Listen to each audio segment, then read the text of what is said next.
My friends, in the early hours of January 3rd, 2026, the United States conducted a large-scale operation against Venezuela. This is literally how I woke up this morning. I checked my phone for a healthy dose of blue light. Instant dopamine hit. Caracas, what? Special Forces? Maduro, what? Oh my god! Okay, it's happening! Then I see how everything is blowing up in Caracas. Bases all across Venezuela are blowing up. How it started. Hand off Venezuela. Donald Trump, hands off Venezuela. How it ended.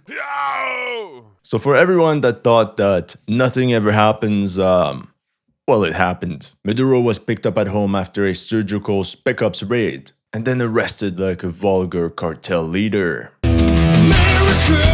Fuck yeah! And hold on, what? The DEA has special forces now? Who knows, maybe the next step is IRS Special Forces. Here we learned that it's Delta forces that carried out the operation. We even got a glimpse of this historic operation. US helicopters flying low over Caracas. Explosions in the background, towers of smoke. We definitely have to analyze this video in detail, because it's the key to understanding what happened during Operation Absolute Resolve. We'll look at geolocation's composition of the attack force, and all the good stuff. Are we surprised though? I'll be honest, partially yes. I certainly didn't expect US Special Forces to pick up Maduro right in his residence. But remember what I said in my previous video from the 19th of October. And who knows, perhaps just like the Assad regime, Maduro's regime is rotten from the inside. And all you need to do is kick it down. And then in my follow-up video from the 1st of November,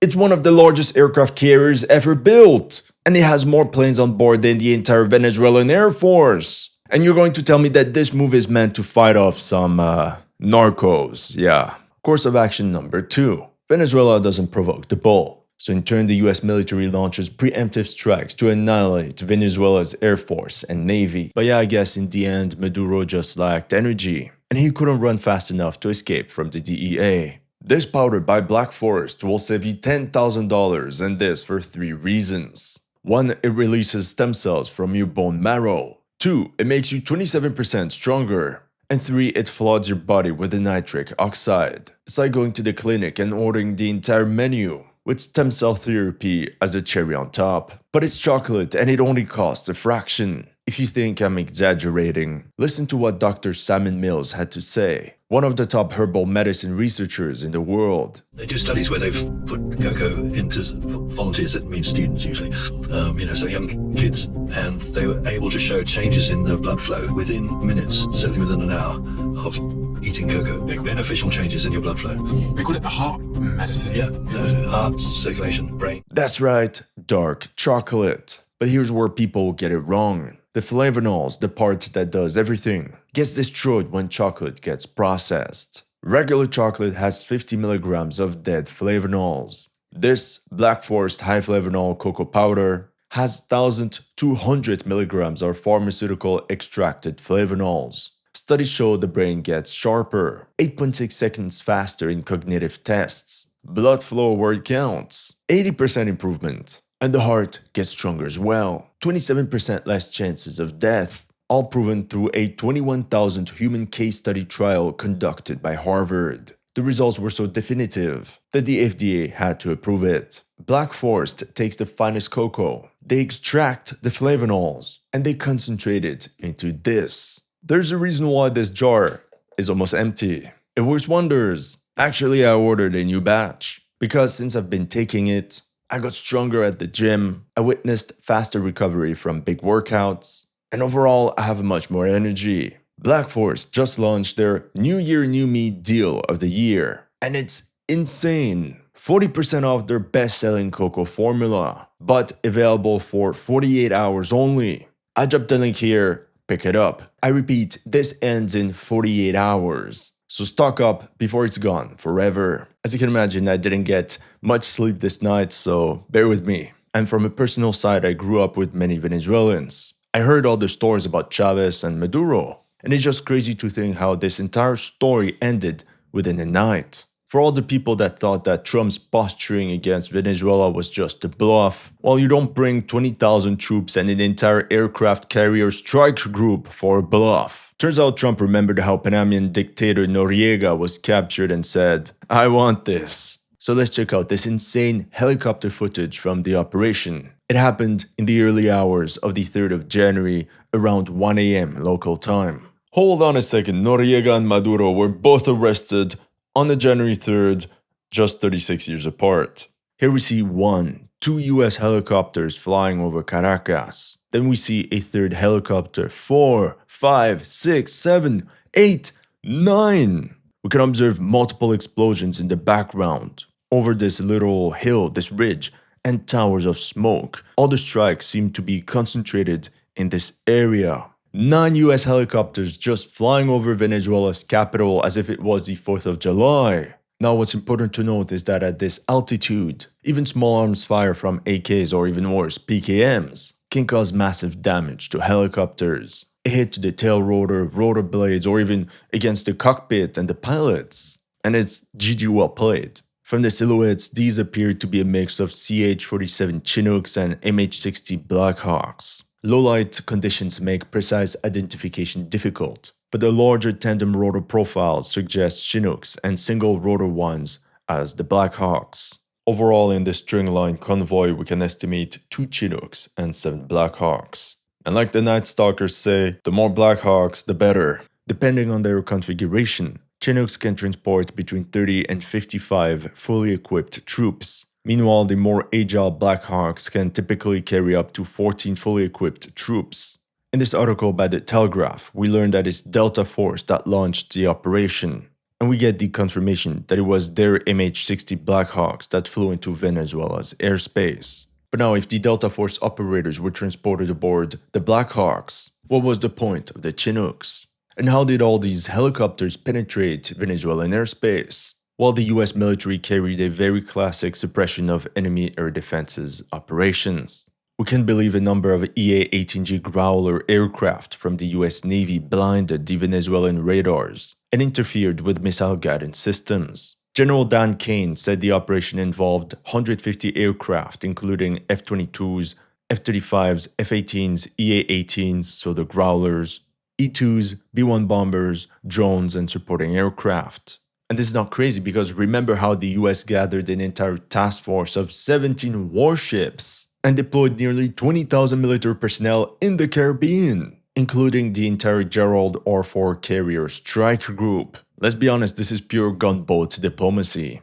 I'm pretty sure the US is the only country that can launch such an operation so far away from its mainland. In the end, it's the clear weather that night that launched the green light for the operation. US officials said all enemy air defense was wiped out to open a secure corridor for American military helicopters to enter the city.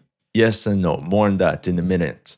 In the following 6-second clip, we see a US helicopter firing a salvo of 1, 2, 3, 4, 5, and 6 rockets. It's hard to identify this aircraft for sure, but it seems like an MH-60 Blackhawk in gunship version direct action penetrator. The DAP version is equipped with stub wings that can mount M260 7-tube rocket pods for Hydra 70 unguided rockets, which would match the footage we just saw. We can even have some fun and try to identify the location of this helicopter convoy. So in the first video, in the background, we see a hill plastered with rocket strikes.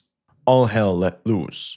And in this footage, it seems to be the same ridgeline being bombarded, but from another angle. Since the people that recorded this video have a direct line of sight on the target, I estimate their position somewhere here on the ridges of Barrio 70. So the first video could have been recorded from the Las Mayas favela.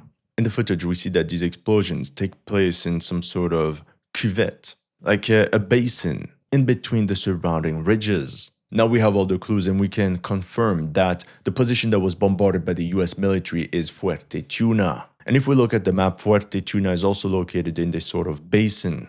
Fuerte Tuna is Venezuela's largest and most critical military installation in southern Caracas. It houses the headquarters of the Ministry of Defense, the General Command of the Armed Forces, key army units, training facilities and logistics, and the residences of high officials. Some reports indicated that Maduro resided there, which makes sense. It was probably the most heavily fortified position in the entire country. This is most certainly the position the Black Hawks fired all their rockets at.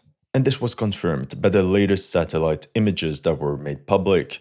One of the buildings of this complex was entirely destroyed. So how exactly was Maduro captured? Yes, in just a moment. So to go back to our Apocalypse Now air assault, that means the helicopters flew in from the north, unleashed their heavy loads, the ones they kept for multiple days, and then looped back northwards towards central Caracas. And that would explain why we have footage of US helicopters flying just above the airport in that area. But I think there's more to this story, because the Chinooks were part of this helicopter convoy as well, and they don't have any rockets. Are you starting to understand? Now check this out. Many other positions that night were bombarded across the entire country. Other than Fuerte Tuna, reports indicate that a communications and signal antenna site was set ablaze south of Caracas, in El Atillo.